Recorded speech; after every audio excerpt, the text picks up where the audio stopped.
अनेक प्राचीन ग्रंथों में कहा गया है कि चौहानों का प्रारंभिक राज्य राजस्थान के बीकानेर एवं नागौर क्षेत्र में था।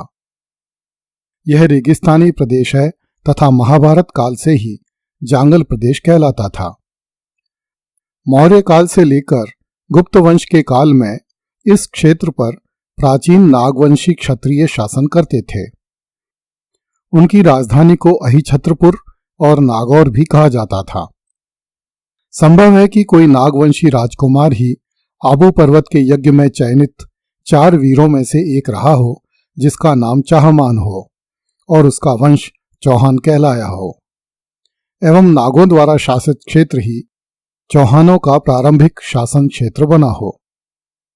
इस मत को मानने में एक कठिनाई यह है कि चौहानों के किसी भी शिलालेख में उन्होंने स्वयं को नागवंशी नहीं बताया है।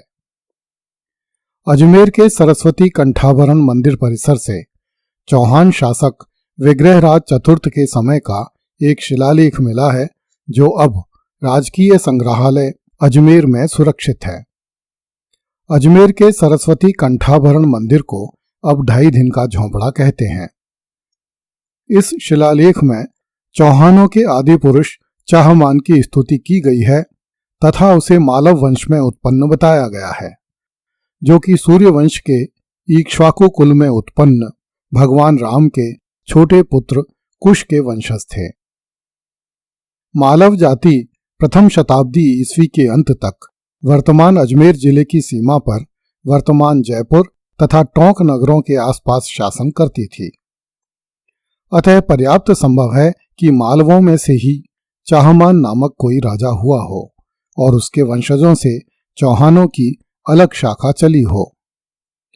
क्योंकि चौहानों ने अपने शिलालेखों में स्वयं को रघुवंशी एवं सूर्यवंशी लिखा है, इसलिए चौहानों की उत्पत्ति के संबंध में यही मत सर्वाधिक विश्वसनीय प्रतीत होता है कि वे मूलतः मालव थे। आबू पर्वत के यज्ञ में जिन 4 वीरों का चयन किया गया, उनमें प्राचीन मालव राजकुल का अथवा चौहान राजवंश का कोई वीर राजा या राजकुमार सम्मिलित हुआ होगा, जिसका नाम चाहमान रहा होगा। उसके नाम पर ही यह वंश चौहान वंश कहलाया होगा।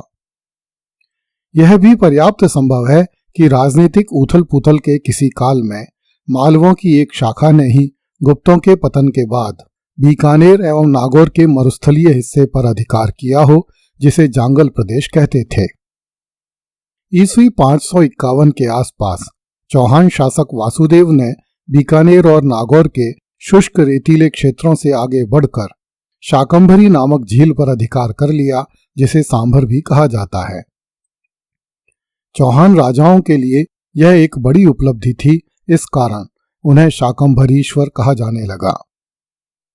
सांभर झील 20 मील लंबी तथा 2 से 7 मील चौड़ी खारे पानी की झील है, जिसमें अत्यंत प्राचीन काल से नमक बनाया जाता है। इसका कुल क्षेत्रफल लगभग 90 वर्ग मील है। राजशेखर द्वारा लिखित प्रबंध कोश के अनुसार चौहान शासकों में वासुदेव पहला शासक था, जिसने ईस्वी 551 में सपादलक्ष अर्थात सांभर में शासन किया।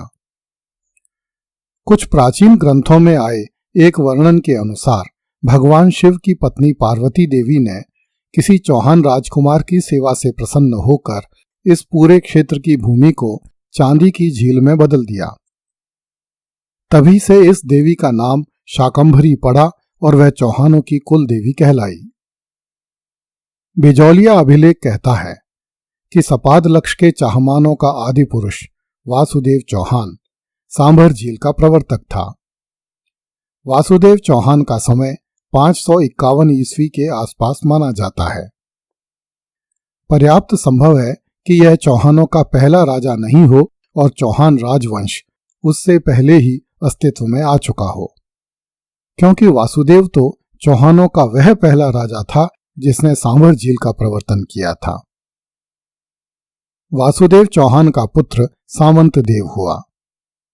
सामंत देव का वंशज अजय राज था। अजय राज के वंशज प्रतिहार शासकों के अधीन रहकर राज्य किया करते थे। बहुत से प्राचीन ग्रंथों के अनुसार चौहानों को सपादलक्ष झील के आसपास रहने वाला बताया गया है, जिसका आशय सांभर झील के माप से लगाया जा सकता है, अर्थात 125 लाख पदों के बराबर क्षेत्रफल वाली झील अथवा ऐसी ही कोई इकाई।